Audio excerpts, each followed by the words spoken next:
Ben ritrovati dalla redazione. Il questore di Trieste, Lilia Fredella, ha disposto fino a domenica prossima e per il successivo fine settimana servizi di controlli di interforze per fronteggiare gli eccessi di traffico derivanti dalla chiusura dell'autostrada slovena H4.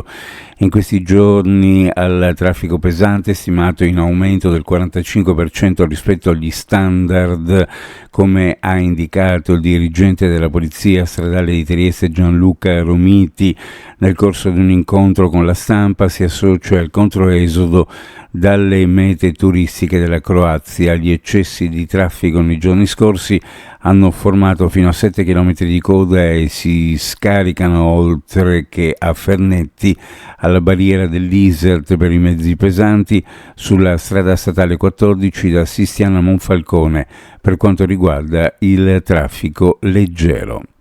Prossimamente la questione relativa ai migranti che dormono in strada all'ingresso del Porto Vecchio a Trieste sarà oggetto di uno specifico comitato provinciale per l'ordine e la sicurezza a cui dovrebbe partecipare anche il sindaco Roberto Di Piazza.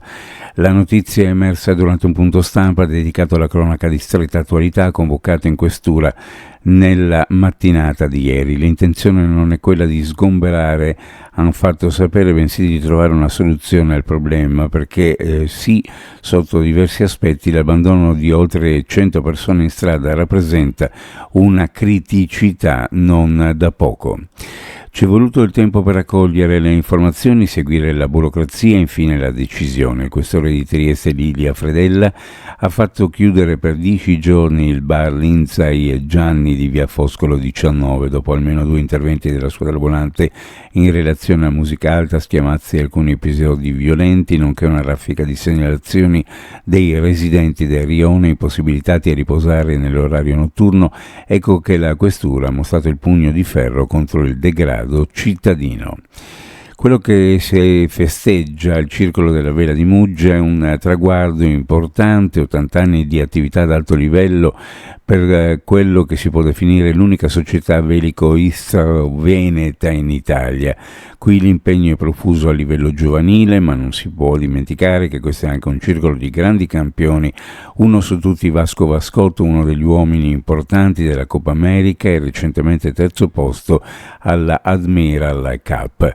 Lo ha sottolineato l'assessore regionale alla difesa dell'ambiente Fabio Scoccimarro alla cerimonia per l'80° di fondazione del Circolo della Vela di Muggia, a cui è intervenuto consegnando la targa della regione Friuli Venezia Giulia alla presidente Martina Jelovcic, alla presenza tra gli altri del sindaco Paolo Polidori. Uno sguardo alle previsioni meteorologiche: oggi al mattino un miglioramento del tempo con schiarite, specie verso la costa. Dal pomeriggio aumento della nuvolosità, in particolare sulla zona montana, dove saranno possibili rovesci temporali sparsi, che verso sera potranno interessare localmente anche la pianura, specie quella orientale, venti a regime di brezza. Per quanto riguarda le temperature, le minime in pianura fra 16 e 18, sulla costa fra 19 e 20, massime in pianura fra 25 e 28, sulla costa fra 25 e 26 gradi centigradi. Previsioni a cura di ARPA e FVG Meteo.